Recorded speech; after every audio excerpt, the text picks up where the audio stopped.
الحمد للہ رب العالمین والصلاة والسلام علی سید الانبیاء والمرسلین وعلی آلہ واصحابہ اجمعین اما بعد اعوذ باللہ من الشیطان الرجیم بسم اللہ الرحمن الرحیم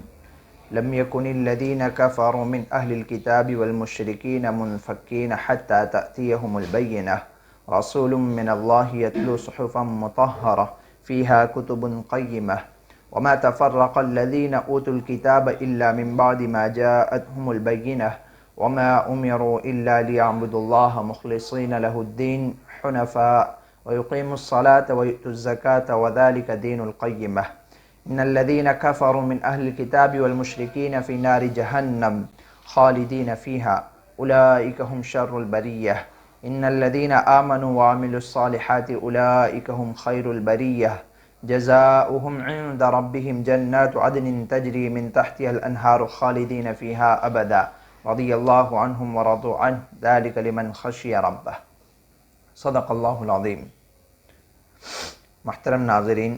آج کے اس پروگرام میں ہم سورہ بینہ اور اس کا ترجمہ اور مختصر توضیح اور تشریح پیش کرنے جا رہے ہیں۔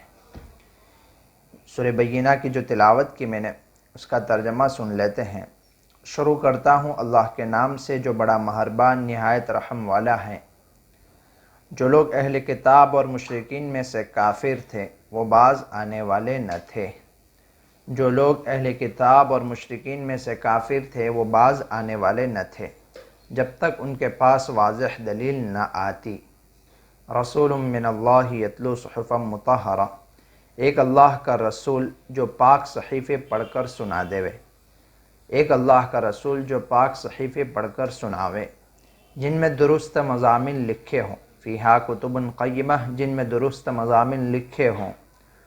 الذین اوتوا الکتاب الا من بعد ما جاءتهم البینہ، اور جو لوگ اہل کتاب تھے وہ اس واضح دلیل کے آنے ہی کے بعد مختلف ہو گئے، اور جو لوگ اہل کتاب تھے وہ اس واضح دلیل کے آنے ہی کے بعد مختلف ہو گئے۔ وما امروا الا ليعبدوا الله مخلصين له الدين، حالانکہ ان لوگوں کو یہی حکم ہوا تھا کہ اللہ کی اس طرح عبادت کریں کہ عبادت کو اسی کے لیے خالص رکھیں۔ حالانکہ ان لوگوں کو یہی حکم ہوا تھا کہ اللہ کی عبادت اس طرح عبادت کریں کہ عبادت کو اسی کے لیے خالص رکھے، یکسو ہو کر، اور نماز کی پابندی رکھیں اور زکوٰۃ دیا کریں، اور یہی طریقہ ہے ان درست مضامین کا۔ ان الذين كفروا من اهل الكتاب والمشركين في نار جہنم خالدین فيها اولئک هم شر البریہ، بے شک جو لوگ اہل کتاب اور مشرکین میں سے کافر ہوئے وہ آتش دوزخ میں جاویں گے۔ بے شک جو لوگ اہل کتاب اور مشرکین میں سے کافر ہوئے وہ آتش دوزخ میں جاویں گے، وہ جہنم کی آگ میں جاویں گے جہاں ہمیشہ ہمیشہ رہیں گے، اور یہ بدترین خلائق ہے، یہ لوگ بدترین خلائق ہے، بدترین مخلوق ہے۔ ان الذین آمنوا وعملوا الصالحات، بے شک جو لوگ ایمان لائے اور انہوں نے اچھے کام کیے وہ بہترین خلائق ہے، وہ بہترین مخلوق ہیں۔ ان کا صلہ ان کے پروردگار کے نزدیک ہمیشہ رہنے کی بہشتیں ہیں، ہمیشہ رہنے کی جنت ہے، ہمیشہ رہنے کے باغات ہیں جن کے نیچے نہریں جاری ہوں گی، جہاں ہمیشہ ہمیشہ رہیں گے۔ اللہ تعالیٰ ان سے خوش رہے گا اور وہ اللہ سے خوش ہوں گے، خوش رہیں گے۔ یہ اس شخص کے لیے ہے جو اپنے رب سے ڈرتا ہے۔ ذالک لمن خشی ربہ، یہ اس شخص کے لیے جو اپنے پروردگار سے ڈرتا ہے۔ یہ ہوا اس سورت کی آیات، اس سورت کا ترجمہ۔ اب اس سورت کو سورہ بینہ کہتے ہیں۔ سورہ بینہ کہنے کی وجہ کیا؟ چونکہ اس سورت کی پہلی ہی آیت میں لفظ بینہ آیا ہے جس کے معنی ہے کھلی ہوئی دلیل، روشن دلیل، اور اس سے مراد نبی اکرم صلی اللہ علیہ وسلم کی ذات گرامی ہے۔ چونکہ آپ صلی اللہ علیہ وسلم کی ذات اقدس بجائے خود سیرت کے، یعنی بجائے خود رسالت کے، آپ کی ذات اقدس بھی ایک روشن دلیل ہے، ایک واضح دلیل ہے، لہذا اس سورت کا علامتی نام البینہ قرار پایا۔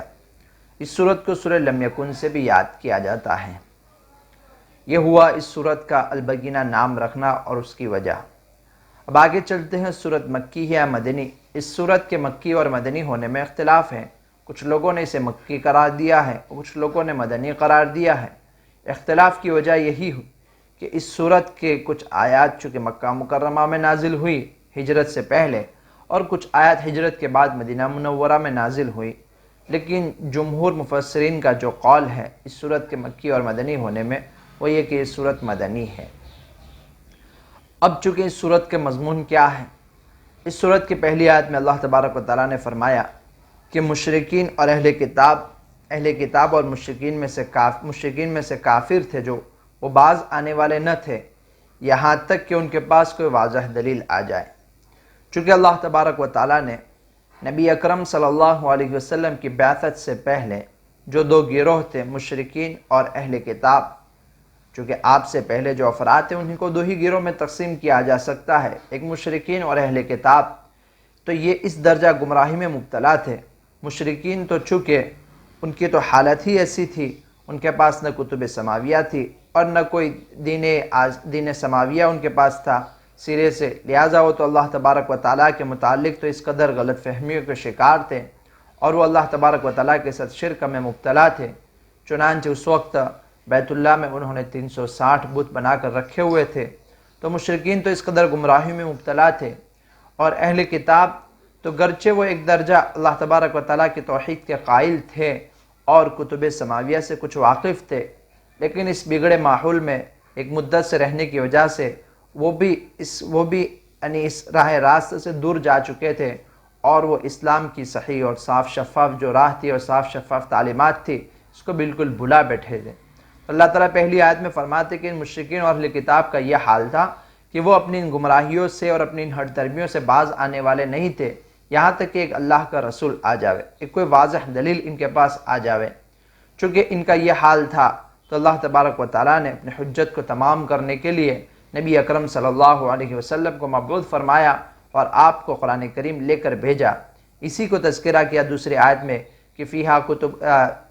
اسی آیت کو کہ حتی تأتیہم البینہ، ان کے پاس کوئی واضح دلیل آ جاوے۔ بینہ سے مراد یہاں پر آگے اللہ تبارک و تعالیٰ خود ارشاد فرما رہے ہیں کہ رسول من اللہ یتلو صحفا مطہرہ، یعنی ایک رسول آئے اللہ کی طرف سے جو ان کے سامنے پاکیزہ صحیفے پڑھ کر سنائے۔ تو یہ ان مشرکین اور کفار اور مشرکین اور اہل کتاب کے احوال کو ذکر کیا کہ نبی اکرم صلی اللہ علیہ وسلم کی بعثت سے پہلے یہ لوگ بالکل ہی جہالت اور گمراہی میں مبتلا تھے، اور ضرورت تھی کوئی ایسا نبی آئے جو ان کی رہنمائی کرے اور کوئی ہدایت نامہ لے کر آئے۔ اب آگے اللہ تبارک و تعالیٰ نے اس آیت کریمہ کے اندر فرمایا کہ واضح دلیل لے کر آئے، یتلو صحفا مطہرہ، رسول من اللہ یتلو صحفا مطہرہ، کہ واضح دلیل سے مراد رسول ہو جو ان کے سامنے پاکیزہ صحیفے پڑھ کر سنائے۔ اور پھر آگے فرمایا فیہا کتب قیمہ، جن صحیفوں کے اندر درست احکام ہو، جن صحیفوں کے اندر کیا ہے، معتدل احکام ہو، درست مضامین لکھے ہو۔ یہ تو تھی اللہ تبارک و تعالیٰ نے ان آیات کے اندر کفار اور مشرکین اور اہل کتاب کے جو احوال تھے اس وقت کے اور ان کی جو ضرورت ہے ہدایت کے لیے، اس کو ذکر کیا۔ اب آگے رسول کے آ جانے کے بعد ان لوگوں نے کیا پھر سلوک کیا رسول کے ساتھ، اللہ تبارک و تعالیٰ کی ان تعلیمات کے ساتھ اور اللہ کے ان احکامات کے ساتھ انہوں نے کیا سلوک کیا، اس کو اللہ تبارک و تعالیٰ نے ذکر فرمایا کہ وَمَا تَفَرَّقَ الَّذِينَ أُوتُوا الْكِتَابَ، کہ جو اہل کتاب جو تھے وہ جن کو کتاب دی گئی تھی وہ ان واضح دلائل کے آ جانے کے بعد ہی اختلاف میں پڑ گئے۔ چونکہ اہل کتاب نے تعصب کا رویہ اپنایا، ہونا تو یہ چاہیے تھا کہ اہل کتاب نبی اکرم صلی اللہ علیہ وسلم کی ان تعلیمات کو مان لیتے اور آپ پر اور قرآن کریم پر ایمان لے آتے، چونکہ ان کی کتب کے اندر اس بات کا تذکرہ تھا کہ آخری نبی آئیں گے، اور اہل کتاب اس بات کے منتظر بھی تھے کہ آخری نبی آئیں گے، ہمیں ان کو ماننا ہے، ان کی تعلیمات پر ایمان لانا ہے۔ اور خود قرآن کریم میں ہے کہ وَكَانُوا يَسْتَفْتِحُونَ مِن قَبْلُ، کہ وہ اس سے پہلے جب مشرکین سے ان کی لڑائی ہوتی تھی تو اس آخری نبی کے واسطے سے وہ اللہ تبارک و تعالیٰ کی مدد طلب کر لیا کرتے تھے۔ تو اہل کتاب کو ہونا تو یہ چاہیے تھا کہ وہ ان باتوں کو مان لیتے اور نبی کی بات کو مان لیتے اور ایمان لے آتے، لیکن انہوں نے تعصب کا رویہ اپنایا اور اختلاف میں پڑے رہے۔ وَمَا تَفَرَّقَ الَّذِينَ أُوتُوا الْكِتَابَ إِلَّا مِن بَعْدِ مَا جَاءَتْهُمُ الْبَيِّنَةُ، کہ اہل کتاب ان کے پاس واضح دلائل کے آ جانے کے بعد ہی وہ اختلاف میں مبتلا ہو گئے، یعنی اس سے پہلے وہ اپنی ظاہری اختلاف میں تو تھے لیکن دین متین کے متعلق مزید اختلاف میں پڑ گئے وہ اس واضح دلیل کو آ جانے کے بعد۔ اور آگے اللہ تبارک نے فرمایا کہ ان کو جو حکم دیا گیا تھا یہی کہ وہ اللہ کی توحید کو مانے، اللہ کی توحید کو اختیار کرے اور اللہ تبارک و تعالیٰ کی اخلاص کے ساتھ اعمال کرے، نماز دے، زکوٰۃ دے۔ اور اس قرآن کریم میں بھی یہی مضامین ہے، اور اس قرآن کریم کے جو احکامات ہیں، اس کی جو تعلیمات ہیں، وہ بھی اسی کے متعلق، اسی کے مناسب انہی کی طرح ہے جو ان کی کتابوں میں تھا، کتب سماویہ میں تھا۔ تو ہونا تو یہ چاہیے تھا کہ وہ بات کو مان لیتے، لیکن وہ مزید اختلاف میں پڑ گئے۔ تو اس آیت کریمہ کے اندر اللہ تبارک و تعالیٰ نے اہل کتاب کا جو رویہ تھا اس کو ذکر کیا۔ اب اس کے ساتھ ساتھ یہ بھی بات بھی کہ جو کوئی بھی ہو، کفار اور مشرکین میں سے جو کوئی ہو، وہ اگر نبی کے بات پر ایمان نہ لائے، قرآن کریم پر ایمان نہ لائے، تو اس کا حشر یہی ہے۔ آگے اللہ تبارک و تعالیٰ آگے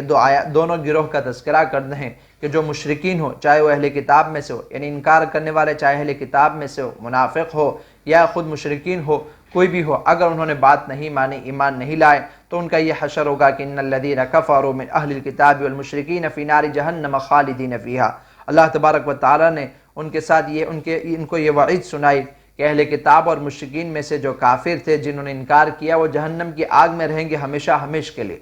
چونکہ ظاہر سی بات ہے کہ نبی اکرم صلی اللہ علیہ وسلم اور قرآن کریم کی حقانیت کو ابتدائی آیات میں اللہ تعالیٰ نے بتلایا تھا، اور نبی اکرم صلی اللہ علیہ وسلم کا رسول بنا کر دنیا والوں کی طرف بھیجا گیا، اور قرآن کریم پر آپ پر نازل فرمایا گیا، اس بات کا ذکر کیا تھا۔ اب جو کوئی بھی آپ کی ان باتوں کو نہیں مانے گا تو اسے سزا تو بھگتنی ہی ہوگی، تو لہٰذا اس سزا کا تذکرہ اس آیت کریمہ کے اندر اللہ تبارک و تعالیٰ نے فرمایا۔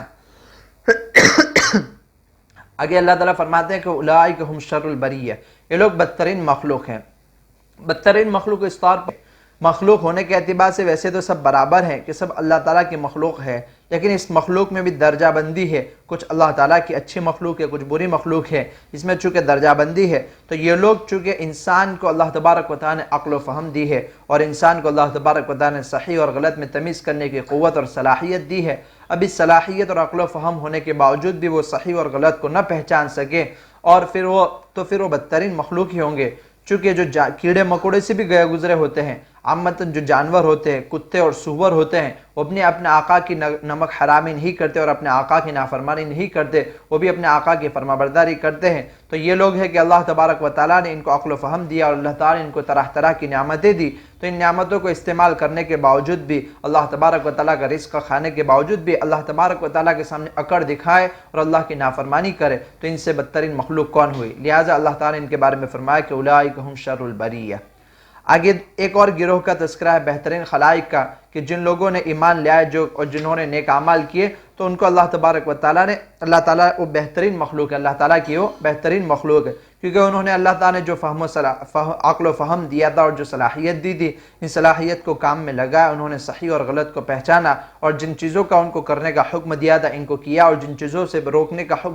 حکم دیا تھا ان چیزوں سے وہ باز رہ گئے۔ تو اللہ تعالیٰ نے فرمایا کہ یہ لوگ جو ایمان لے آئے، جنہوں نے نیک اعمال کیے، وہ بہترین مخلوق ہے، اچھے مخلوق ہے۔ پھر آگے اللہ تعالیٰ نے ان کا بدلہ ذکر کیا، ان کو جو صلہ ملے گا اس کا ذکر کر رہے ہیں کہ جزاؤہم عند ربہم، ان کا بدلہ ان کے پروردگار کے پاس ہمیشہ کے باغات ہوں گے جن کے نیچے نہریں جاری ہوں گی، وہ اس میں ہمیشہ رہیں گے۔ اور پھر ایک اور اللہ تبارک و تعالیٰ نے انعام کا ذکر کیا کہ وہ لوگ اللہ ان سے راضی ہو گئے اور وہ بھی اللہ سے راضی ہو گئے، اللہ ان سے راضی رہے گا اور وہ بھی اللہ سے راضی رہیں گے۔ بہت بڑے انعام کا اللہ تبارک و تعالیٰ نے اس آیت کریمہ کے اندر تذکرہ کر دیا۔ اور آگے اللہ تبارک و تعالیٰ نے آخر میں فرمایا کہ ذالک لمن خشی ربہ، یہ سارے انعامات اس شخص کے لیے ہوں گے جو اللہ تبارک و تعالیٰ سے ڈرے گا۔ ظاہر سی بات ہے جس کے دل میں خشیت الہی ہوگی اور اللہ تعالیٰ کا خوف ہوگا تو پھر وہ گناہوں سے بچے گا، اور پھر وہ خوف الہی کی وجہ سے، خوف الہی کی برکت سے، خشیت الہی کی برکت سے عبادات میں، اور پھر یہ ہے کہ اللہ کے تبارک و تعالیٰ کی فرمانبرداری میں وہ شوق سے عبادت کرے گا اور فرمانبرداری میں لگا رہے گا، تو اسی کے نتیجے میں اللہ تبارک و تعالیٰ ان کو ان سارے انعامات سے نوازیں گے۔ خیر آخر میں اس بات کا ذکر کرتا چلو کہ سورہ بینہ چکے اس میں 3 امور سے بحث کی گئی ہے۔ اہل کتاب کا نبی اکرم صلی اللہ علیہ وسلم کی رسالت کے بارے میں جو موقف تھا، اور ان لوگوں نے نبی اکرم صلی اللہ علیہ وسلم کی چونکہ آمد کا انتظار کر رہے تھے اور آپ کو نبی مانتے تھے، لیکن آپ کے آنے کے بعد انہوں نے آپ کے ساتھ جو سلوک کیا اس کو اس آیت کریم ابتدائی آیت میں ذکر کیا، اور پھر نبی اکرم صلی اللہ علیہ وسلم کے آنے سے پہلے ان کفار اور مشرکین کے جو احوال تھے اس کو ذکر کیا، اور آخر میں اللہ تبارک و تعالیٰ نے دونوں گروہ یعنی جنہوں نے بات مانی، جنہوں نے بات نہیں مانی، کفر و شرک کیا اور نبی کو جھٹلایا، تو ان کے ساتھ اللہ تعالیٰ کیا حشر کریں گے، ان کا کیا بدلہ ہوگا اس کو ذکر کیا، اور آخر میں جو لوگ ایمان لے آئے، جنہوں نے نیک اعمال کیے، اللہ تبارک و تعالیٰ کی بات کو مانا اور نبی پر اور قرآن پر ایمان لے آئے، ان کے ساتھ کیا حشر کریں گے، ان کا کیا بدلہ ہوگا، اس کو اس صورت کے اندر ذکر کیا۔ اللہ تبارک و تعالیٰ ہمیں اپنے نبی پر ایمان لانے اور قرآن کریم پر صحیح ایمان لانے اور قرآن کریم کے احکامات پر عمل کرنے اور اس کے پیغامات کو سمجھنے کی توفیق عطا فرمائے۔ انہی چند کلمات پر ہم آج کے اس پروگرام کو ختم کرتے ہیں۔ وآخر دعوانا الحمدللہ رب العالمین۔ السلام علیکم ورحمۃ اللہ وبرکاتہ۔